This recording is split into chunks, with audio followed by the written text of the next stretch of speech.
어느 조용한 시골 마을의 달빛, 마을이라 불리는 곳이 있었다. 이름처럼 달빛이 특히 아름답게 비치는 이 마을은 밤이 되면 평화롭고 신비로운 분위기가 감돌았다. 하지만 이 마을엔 아무도 모르는, 아니 알고 싶지 않은 음산한 전설이 하나 있었다. 이 마을 중심에는 오래된 우물이 하나 있었는데 주민들은 그 우물 근처에 가지 않으려 했다. 어른들은 아이들에게 해가 지기 전에 집으로 돌아와야 한다며 우무진 마을의 전설을 이야기해주곤 했다. 그 전설의 시작은 지금으로부터 100여 년 전으로 거슬러 올라간다. 그 당시 마을에는 아름다운 소녀 하나가 살고 있었는데 그녀의 이름은 지은이었다. 지은은 밝고 친절하여 마을 사람들의 사랑을 받았지만 그녀에게는 한 가지 이상한 점이 있었다. 달이 뜨는 밤이 되면 그녀는 마치 누군가에게 끌려가듯 산 뒤 우물가로 사라지곤 했다.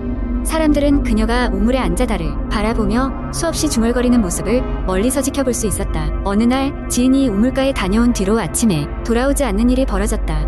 가족과 마을 사람들은 그녀를 찾아 나섰지만 지은은 흔적도 없이 사라져버렸다. 그 후 마을은 점점 달빛 아래서 수상한 일들이 벌어지기 시작했다. 우물가에서는 밤마다 여인의 느낌 소리가 들렸고 그 소리를 들은 사람들은 이내 행방불명되거나 미쳐버렸다. 마을 사람들은 우물을 봉인하려 했지만 우물 가까이에 다가가기만 해도 엄청난 공포와 불길한 기운이 엄습해오는 느낌 때문에 누구도 감히 그 일을 시도하지 않았다. 결과적으로 우물은 저주받은 공간으로 방치되었고 사람들은 멀리 돌아가거나 마을을 떠나기로 했다. 몇십 년이 흐른 후 도시에서 온 한 젊은 부부가 그 마을로 이사를 오게 되었다.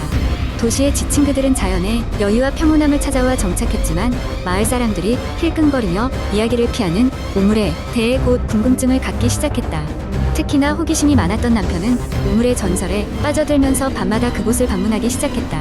달빛이 비치던 어느 밤 그는 우물 안으로부터 신비스럽고도 감미로운 노랫소리를 듣게 되었다. 마치 마법에 홀린 듯 그는 우물로 다가갔고 안을 들여다보았다. 그 순간 긴 머리카락을 한 여인이 우물 안에서 그를 올려다보고 있었다. 바로 사라진 지은이었다. 그녀의 손길은 우물 밖으로 뻗어와 그의 손목을 감싸며 속삭였다. 기다렸어요.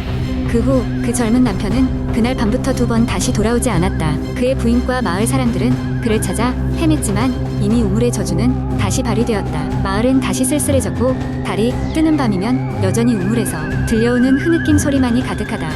이 이야기는 시간이 지나도 사람들의 입을 통해 전해졌고 달빛 마을의 우물은 영원히 봉인된 채로 남아 마을의 근기로 자리 잡게 되었다. 오늘도 마을 사람들은 해가 지기 전에 서둘러 집으로 돌아가며 부모들은 자녀들에게 결코 그 우물 근처에 가지 말라고 경고한다. 그리고 그들은 속삭인다. 달이 뜨는 밤엔 절대 그곳에 가지 말거라. 지은의 목소리가 들리지 않도록 2번째 이야기 서울 외곽에 위치한 한 오래된 아파트 단지에는 오래전부터 기묘한 소문이 돌고 있었다.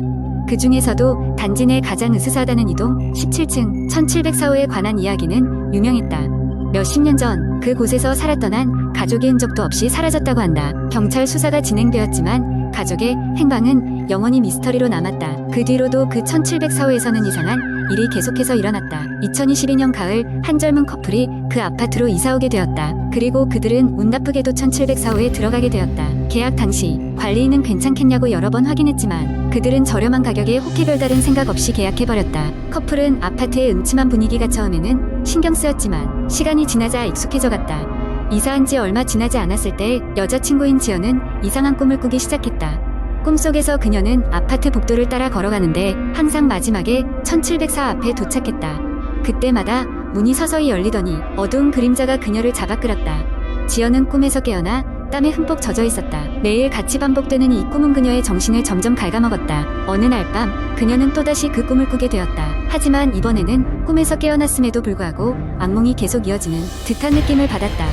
침실 문 앞에 검은 그림자가 서성이는 듯 했지만 피곤한 그녀는 그것이 환상일 거라고 생각하며 몸을 돌려 잠을 청하려 했다. 그러나 그 순간 남자친구인 현우가 이상하게 떨리는 목소리로 그녀를 부르며 말했다. 지연아, 지금 방 안에 누구 있지 않아? 지연은 몸이 굳어버렸다.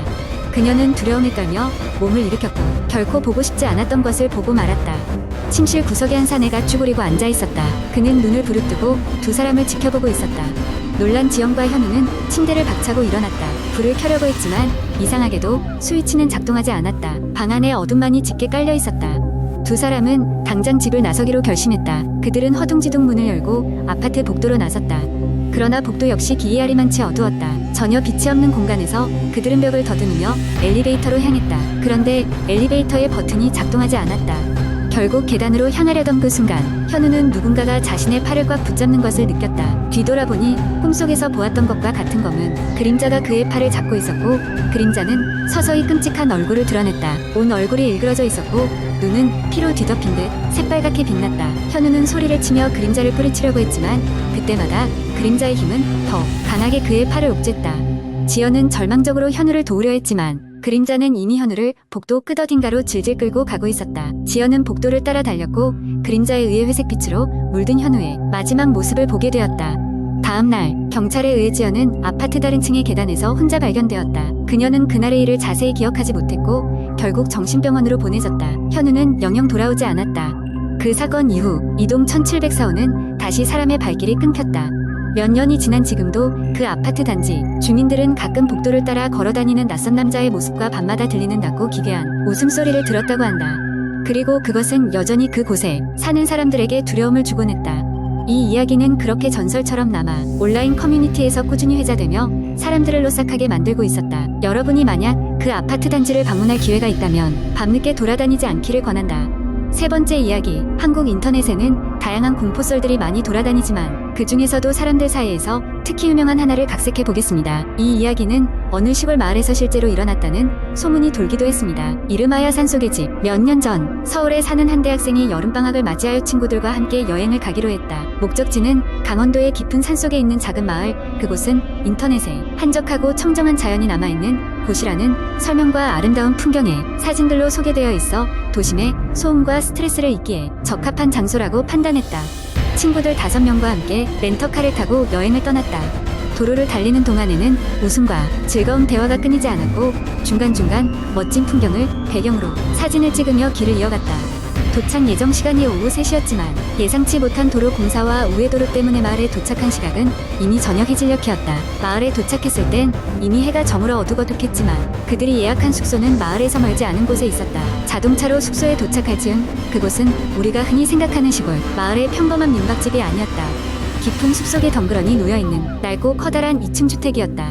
입구에는 커다란 나무문이 있었고 그 너머로는 잘 정돈된 정원이 아닌 풀들이 무성하게 자라있는 정원이 있었다. 그들은 순간적으로 지나친 긴장감에 서로의 눈치를 보았으나 이내 여행에 대한 기대감이 더 컸던 탓인지 우스갯소리를 주고받으며 문을 들어섰다. 그 낡은 집의 내부는 마치 시간이 멈춘 것처럼 옛날 그대로였다. 삐걱거리는 마룻바닥과 칠이 벗겨진 벽 그리고 다소 습한 냄새가 코끝을 간지렸다. 그들은 곧 짐을 풀고 저녁 식사를 하며 다음날의 계획을 세웠다. 모두 여행의 피로 때문인지 금세 잠자리에 들었고 집안은 고요해졌다. 그러나 그 새벽 깜짝 놀란 소리에 모두 잠에서 깼다. 집 어딘가에서 가볍지만 분명히 들리는 발자국 소리였다. 조금 전까지 누군가가 자신들의 방 앞을 서성이던 것만 같았다. 친구들은 놀라서 서로의 방에 모여 있었다.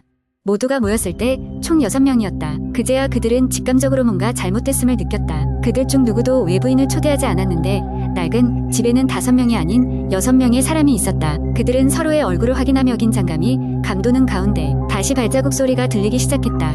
이번엔 다락방 쪽에서 소리가 났다. 용기를 낸 한 친구가 먼지를 뒤집어 써가며 다락방으로 올라갔다. 그런데 진부하게도 그곳에는 아무도 없었다. 대신 오래된 사진 한 장이 놓여 있었다. 사진 속에는 지금은 폐가가 되어버린 집의 옛 모습과 함께 환하게 웃고 있는 가족의 모습이 있었다. 그리고 사진 한 구석에 적힌 우리 가족 모두 여기 있다는 글귀가 그들을 더욱 오싹하게 했다. 그들은 서둘러 짐을 챙겨 집을 나섰다.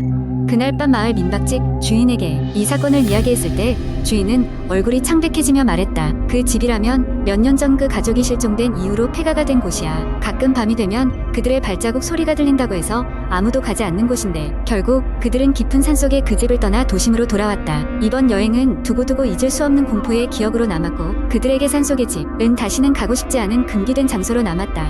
이 이야기는 허구이며 특정 장소나 인물과 무관합니다. 한국 인터넷의 다양한 공포 썰처럼 상상의 재미로 봐주시기 바랍니다.